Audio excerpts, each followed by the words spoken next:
Durant l'année, nous avons visionné le film La Rafle, basé sur l'enfance de Joseph Weissmann, et lu le livre Après la rafle qu'il a écrit. Son histoire nous a beaucoup touchés et nous lui avons écrit afin de mieux comprendre toutes les difficultés, les obstacles qu'il a rencontrés au cours de sa vie, en particulier dans son enfance. Joseph a accepté de nous rencontrer. Nous l'avons reçu au collège le 26 janvier 2012. Le lendemain, nous l'avons accompagné au lycée agricole de Baume-la-Rolande, situé sur l'emplacement d'un ancien camp d'internement de la Seconde Guerre mondiale. Il a eu la gentillesse de nous rejoindre le 2 juin, à Paris, pour nous guider sur les traces de son enfance et de la rafle du Vélodrome d'hiver. Ces 3 interviews nous ont beaucoup touchés, car Joseph nous a fait part de son histoire avec émotion. À notre tour de vous la transmettre.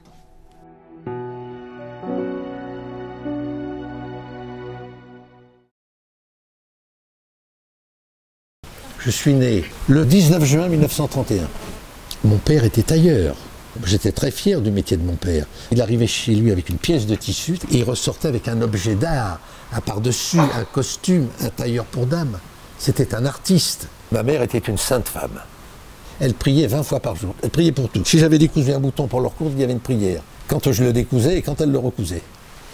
Il y avait ce qu'on appelle sur la maison des Juifs, vous savez, une mezouza, c'est-à-dire un étui qui contient une des tables de la loi.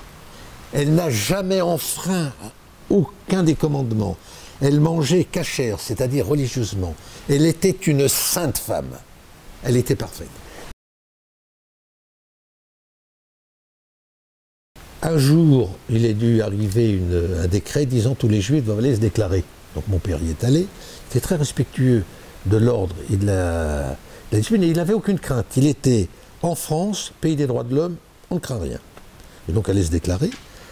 Ensuite, quand on a dit qu'il fallait porter l'étoile, il a cousu l'étoile sur la poitrine des 5 membres de la famille.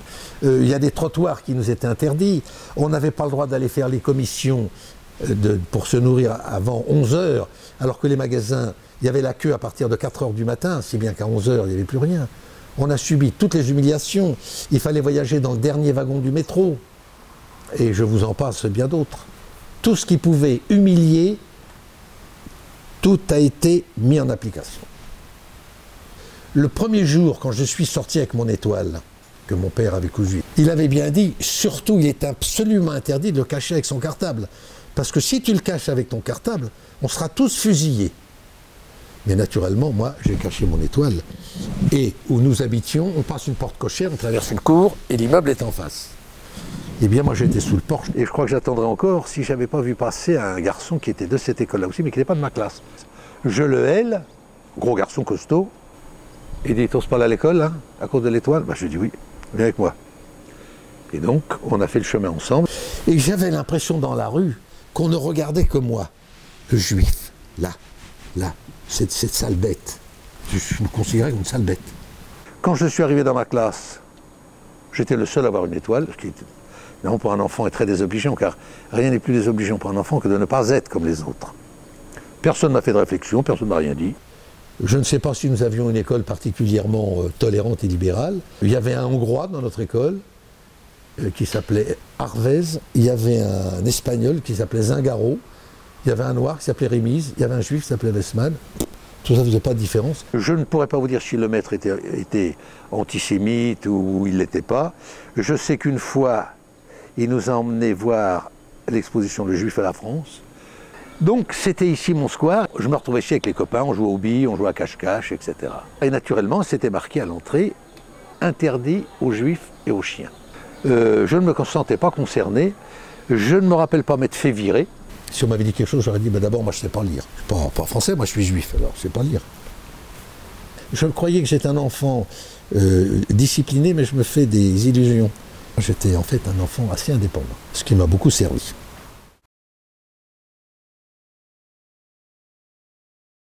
Le 16 juillet 1942, à 12h30, on frappe à la porte, et 2 types rentrent, un agent de police, et puis un civil, dont je me souviendrai toujours des yeux parce qu'il avait des yeux de poisson crevé.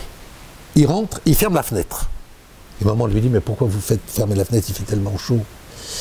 Alors il répond, parce qu'on a fait une arrestation ce matin, et puis il y a une dame qui s'est jetée par la fenêtre, elle s'est tuée, Alors vous comprenez, nous ça nous fait des complications parce qu'il faut faire remplir des papiers et tout ça, alors on ne veut pas que ça recommence.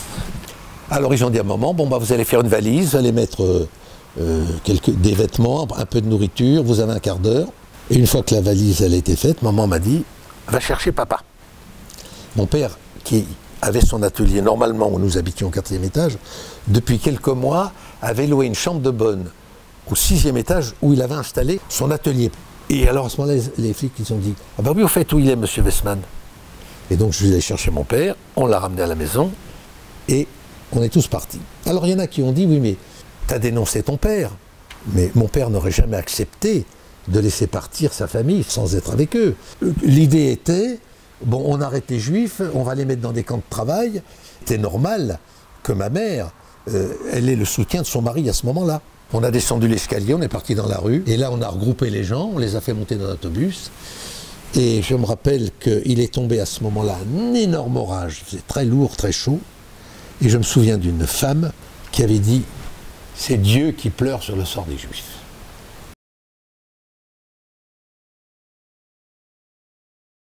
Je me suis dit, il ne faut pas que je perde la main de mes parents, parce qu'avec toute la foule qu'il y a là, si je les perds, je ne les retrouverai jamais. Il faisait chaud, avec une lumière très forte, jour et nuit. On est assis sur un strapontin qui nous sert de tout. On y dort, on n'en bouge plus. On était des milliers dans ce Veldiv. C'était irrespirable. Un bruit énorme, un brouhaha qui durait 24 heures sur 24, une inquiétude de perdre mes parents. Voilà, pour moi c'est ça le Veldiv. Pas bouger, se mettre sous cloche, je m'emmerde, ça c'est sûr. Mais enfin, ça va pas durer tout ça. Et malheureusement, à un moment donné, ma mère m'a dit, tu vas chercher si tu vois mes 2 frères, tes 2 oncles. Oh, elle me condamne à mort. J'ai fait tout le tour. J'ai dit jamais je les retrouverai mes parents. Mais comme j'ai été un petit gosse des merdes, je les ai retrouvés quand même, mais je n'ai pas trouvé les oncles, qui d'ailleurs n'ont pas été arrêtés. Alors on appelait les familles. Et le jour où on nous a enfin appelés, moi j'étais content. On sortait de cet enfer. Et quand on nous a appelés par notre nom, il fallait se lever, quitter enfin cette espèce de strapontin inconfortable, et on remontait dans les bus qui nous attendaient dehors. Il y a une photo, la seule qui existe d'ailleurs, où on voit ces autobus qui sont garés le long du Veldiv. Mais pour moi, c'était un moment de bonheur, enfin bouger. Et je partais toujours avec mes parents et mes 2 sœurs, donc aucune inquiétude.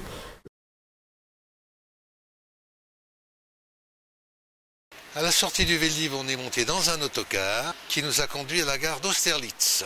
Il y avait donc un train de marchandises, des wagons à bestiaux, sur lesquels il y avait marqué chevaux en long 8, hommes 40. Il y avait les Allemands qui étaient là avec leurs chiens. Le train finit par démarrer, tout doucement, sans savoir où on allait. On était debout, on ne pouvait pas tomber, parce qu'on était tellement serrés, les uns contre les autres, c'était terriblement chaud. Il n'y a évidemment aucune commodité dans le wagon. Il n'y a même pas un pot pour faire pipi. Rien à boire, rien à manger, bien entendu, ça, on commençait à être habitué. Au Veldiv, on ne nous avait rien donné non plus. Je suppose qu'on a dû monter dans le train vers 7-8 heures le matin et qu'on est arrivé à Beaune-la-Rolande vers 7-8 heures le soir, avec un arrêt préalable à Pithiviers. Et je sais que quelqu'un avait dit dans le train, ah ben Pithiviers je connais, c'est dans le Loiret, il y a un camp. Et il y a des wagons qui ont dû être ouverts, peut-être 10, peut-être 30, et nous, on ne bougeait pas, les portes étaient plombées donc on ne pouvait pas sortir. On a attendu je ne sais pas combien de temps, là peut-être à Pithiviers 1 heure, peut-être 2 heures, j'en sais rien. De toute façon le train n'allait pas vite, c'est pas loin Paris d'ici. Mais ça a pris toute la journée. On est arrivé là, tout le monde est descendu, et autant que je me souvienne, on a dû prendre cette route-là. Il commençait à faire brun, il me semble, et on a marché longtemps. Moi, ça m'a paru interminable. Il me semble qu'il y avait encore des gens à la gare, que les premiers arrivaient déjà dans le camp. Il y avait des personnes âgées, il y avait des gens qui avaient des cannes, il y avait des vieillards, et il y avait des femmes enceintes, il y avait tout. Donc le convoi n'allait pas vite. La traversée de Beaune-la-Rolande, je ne sais pas si on regardait bien, il me semblait que tout était hostile. Il y avait que des ennemis, que c'était sinistre, que c'était froid. Personne ne nous attendait avec des boissons chaudes, ni des sandwichs. Quand on est arrivé dans le camp, il y avait une forte pagaille, évidemment, parce que ces milliers de personnes qui arrivent, il fallait les loger. Le camp était constitué de baraquements en bois, assez grands, avec ce qu'on appelait des chalis, c'est-à-dire des lits à 3 étages. Ma mère est partie avec ses 2 filles dans un baraquement. Et moi je suis parti avec mon père dans un autre baraquement, et qui était le numéro 7, qui était déjà la baraque des hommes. Bon, c'était une baraque en bois, avec de la paille, il n'y avait pas de matelas, il n'y avait pas de couverture, il n'y avait rien du tout. Comme j'étais parmi les plus jeunes, je suis grimpé au 3e, ceux qui étaient moins souples restaient en dessous. Ça n'avait aucun décor, c'était une baraque en bois, toute ordinaire, toute quelconque, et toute triste. Il y avait la baraque où on habitait, il y avait la baraque des fouilles, il y avait la baraque de ravitaillement, il y avait la baraque d'infirmerie, et puis il y avait aussi les lavabos qui sont en batterie. Quand on est enfant, l'hygiène, il n'en faut pas beaucoup. Hein. Alors il y avait un petit filet d'eau, voilà, l'hygiène c'est fait, il n'y avait aucune hygiène. Le gros problème c'est qu'on avait tous la dysenterie dans ce camp, et on était sales, parce qu'il n'y avait pas de savon, il n'y avait rien du tout, et puis on ne se lavait pas beaucoup. Les conditions de vie, elles étaient rythmées d'abord par la distribution d'un repas par jour. Le matin, il devait y avoir une espèce de jus noir qui s'appelait sans doute café, mais qui était un truc assez dégueulasse. Par contre, à midi, on nous donnait un repas qui nous durait toute la journée, c'est-à-dire un morceau de pain et généralement une soupe avec des haricots charançonnés. Qu'est-ce qu'on faisait dans le camp? Les jeunes, ça s'amuse. Alors on jouait aux gendarmes et aux voleurs. On n'avait pas de billes, on n'avait rien, mais enfin bref, on organisait des jeux. Les enfants étaient insouciants. En général, les enfants n'avaient pas de corvée particulière, mais je me souviens de 2 corvées. Une, alors on était toute une chaîne, on recevait une brique à droite, on la donnait à gauche à quelqu'un qui était à gauche, qui la passait, etc. Les besoins se faisaient dans des latrines. Et j'ai été chargé un jour de vider une latrine comme ça. Je ne sais pas pourquoi on m'avait pris moi, parce que j'étais petit, j'étais pas costaud, j'étais maigre. C'était très lourd. Et en plus, on m'avait mis avec un grand, comme la latrine était pleine. Vous voyez ce que le grand il a fait sur le petit. J'ai eu tout sur le pantalon. Mais curieusement, dans cette position inclinée, j'ai vu à l'intérieur de cette latrine des billets de banque, de l'argent. Les ordres étaient dans le camp qu'on ne devait garder aucune valeur. Pas de bijoux, pas de montre, pas d'argent. Et comme les gens ne voulaient pas les donner aux autorités, ils les détruisaient. Alors on voyait des gens dans le camp qui cassaient avec leurs pieds, ils piétinaient leurs montres, ils écrasaient les bagues, ils écrasaient les boucles d'oreilles. Et l'argent, ils l'ont jeté dans la mer. Et donc moi, quand j'étais incliné comme ça, je venais d'un milieu très pauvre. Mon père était un petit ouvrier, et un billet de 100 francs, c'était quelque chose, c'était une grosse somme. Ben, il y en avait, je ne sais pas combien.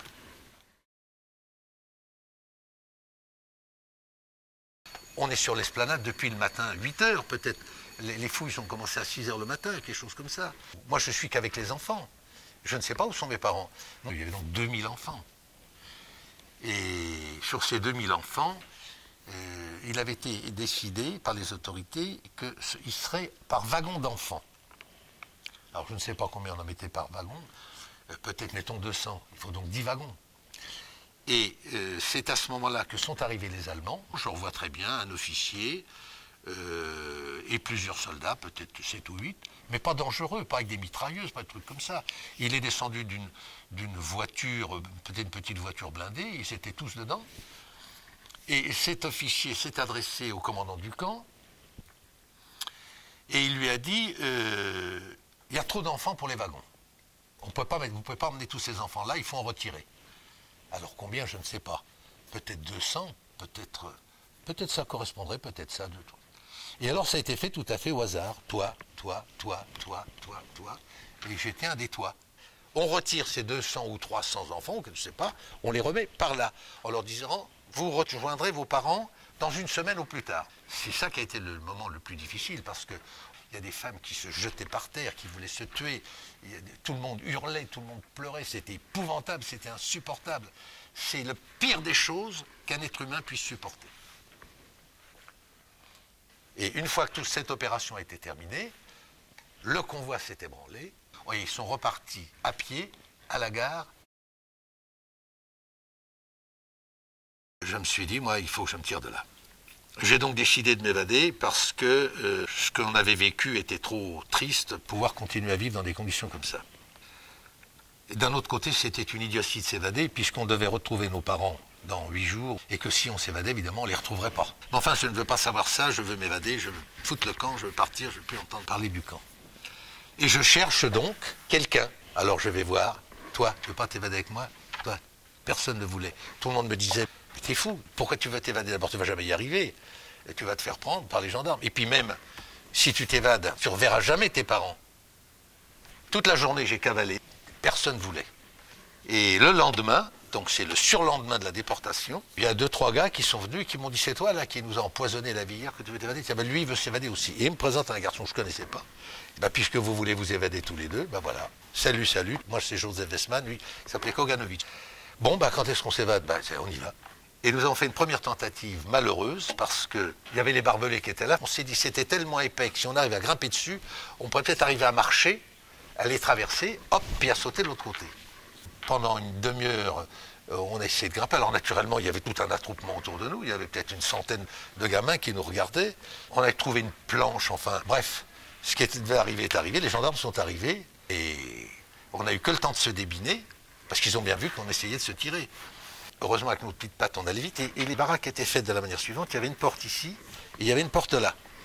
Alors on en a traversé 3. La 4e, on les avait semés.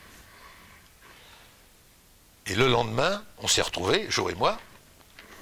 On a dit, on s'y est très mal pris. On ne va jamais y arriver comme ça, il faut qu'on réfléchisse comment on peut faire. Il faut qu'il n'y ait personne dans le camp. Parce que sinon, il y aura toujours quelqu'un qui va venir nous voir, on va se faire gauler. Et il y avait un moment où il n'y avait personne dans le camp, c'est quand on distribuait le repas. Puisqu'il y avait un repas par jour, il y avait le morceau de pain et la soupe. Et effectivement, à midi, le camp était désert. Joe et moi, on est rentrés dans les barbelés et on a commencé l'évasion. On était devant un mur de barbelés qui était infranchissable. On avait mis une double culotte et une double chemise parce qu'on savait qu'on allait déchirer. On avait le crâne rasé. On avait un béret. Alors, avec nos petites mains, on a écarté les barbelés, comme ça, dessus, dessous, comme si on détricotait, en quelque sorte. Et on a réussi à se faire un petit tunnel où on rentrait. Alors, lui était devant. Dès qu'il avait fait 10 cm, j'avançais. Et puis, arrivé au milieu, je dois reconnaître qu'on a eu un moment de découragement en disant, bah, on n'avance plus, puis on avait mal aux mains, on saignait de partout, on a dit, on a fait une connerie, on fait demi-tour, on ne peut pas continuer. Et on s'est rendu compte, au bout de quelques minutes, que faire demi-tour ou continuer, c'était aussi difficile, il valait mieux continuer, donc on a continué. Alors moi, j'ai pris le relais, et c'est moi qui ai fini la deuxième partie, et je me rappelle, il restait à peu près, comme la table là, j'ai jeté mon béret par-dessus. Et j'ai dit à mon copain Joe, mon béret est libre, on va le suivre. Et c'est comme ça qu'on a fini les barbelés. Et c'est après les barbelés qu'a effectivement commencé l'évasion.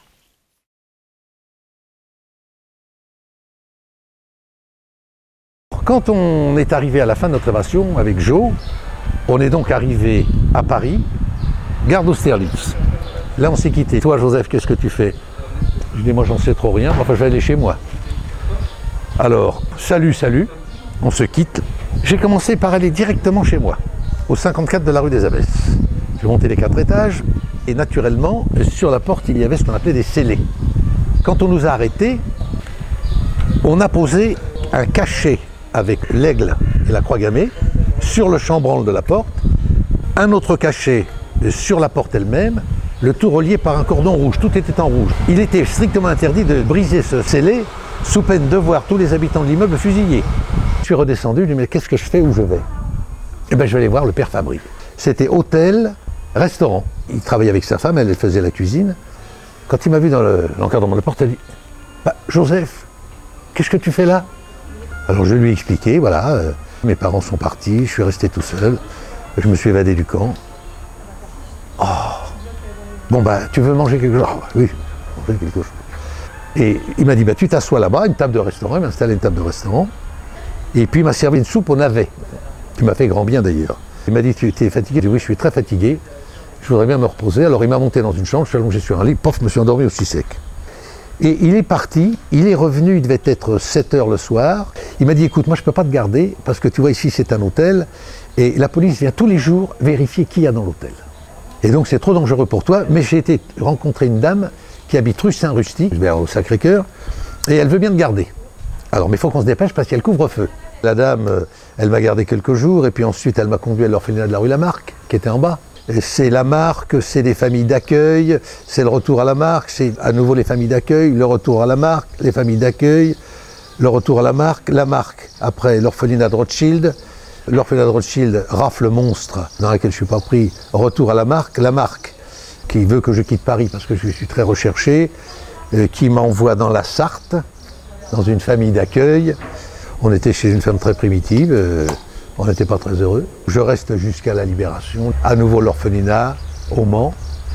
Ensuite, c'est cette famille du Mans Ensuite, je suis malade, ensuite je vais au cours Pigier, ensuite je rentre dans la vie, ensuite je fais mon service militaire, etc. Joseph n'a jamais revu sa famille. Ses parents et ses sœurs ont été déportés à Auschwitz par le convoi numéro 16 le 7 août 1942.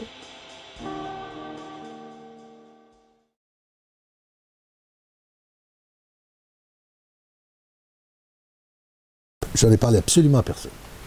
Je me suis refermé sur moi-même, c'était mon histoire et ça ne regardait personne. J'avais un problème difficile à régler. Je ne voulais pas faire de mes enfants des anti-allemands.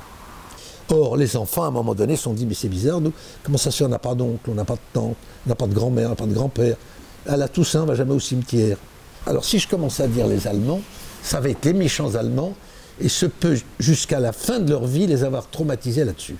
Donc, je voulais peu parler. Je ne savais pas trop comment m'y prendre. Moi, je crois en l'Europe. Si j'étais assis devant de jeunes Allemands, j'ai aucun ressentiment, ni pour eux, ni même pour leurs parents. Par contre, s'ils ont un grand-père de 90 ans, je ne lui parlerai pas. Et alors, on a eu mon adresse, et un jour, j'ai été appelé à Orléans, auprès de Hélène Moucharzé, et j'étais assis à côté de Simone Veil, une femme que j'admire et que je respecte infiniment. Et alors, elle me dit, qu'est-ce que vous faites pour votre devoir de mémoire? Elle dit, pardon?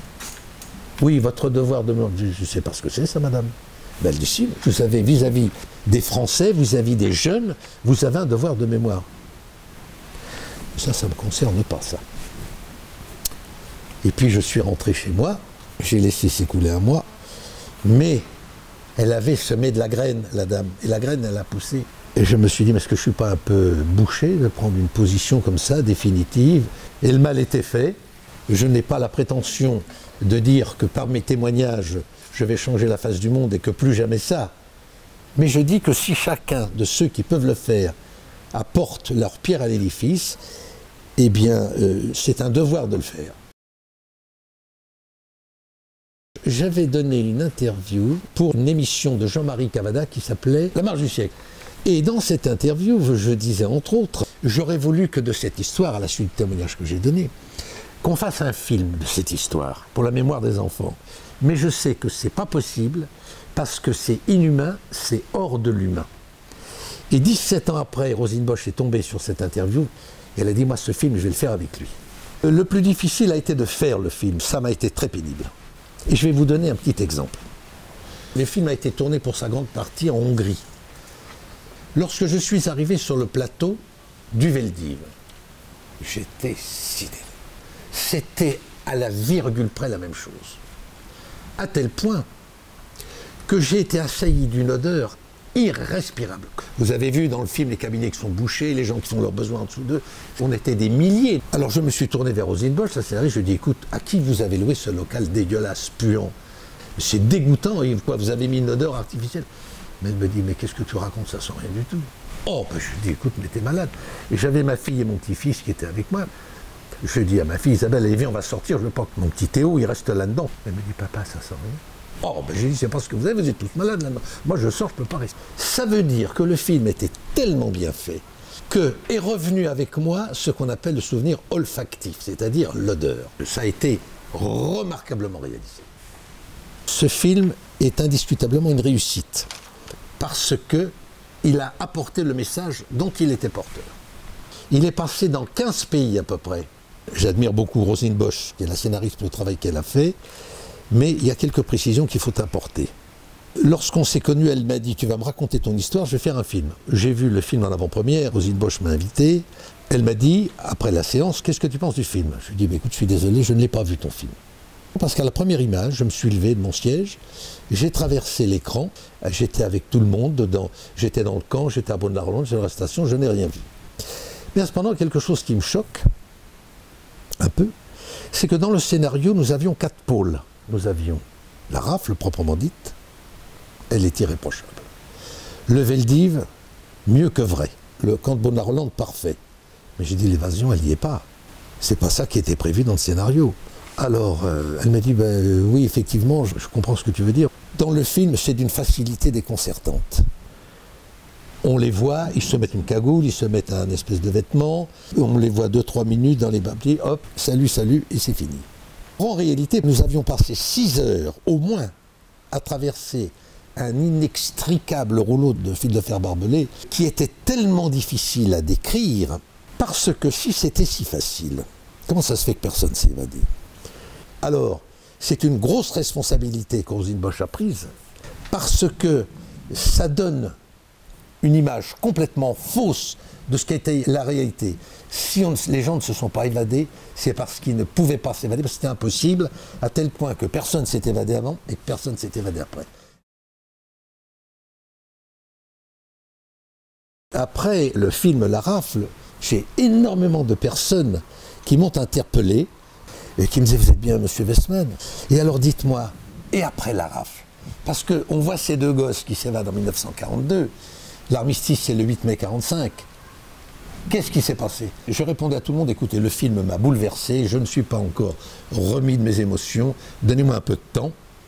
Et puis, il y a des gens qui m'ont dit, vous devriez écrire un livre. Puis j'ai été sollicité par différents éditeurs parisiens. Mais il fallait que ce livre soit écrit, il est porteur d'un message d'espoir. Parce que quand tout est foutu, eh ben c'est pas foutu quand même, on peut arriver à s'en sortir.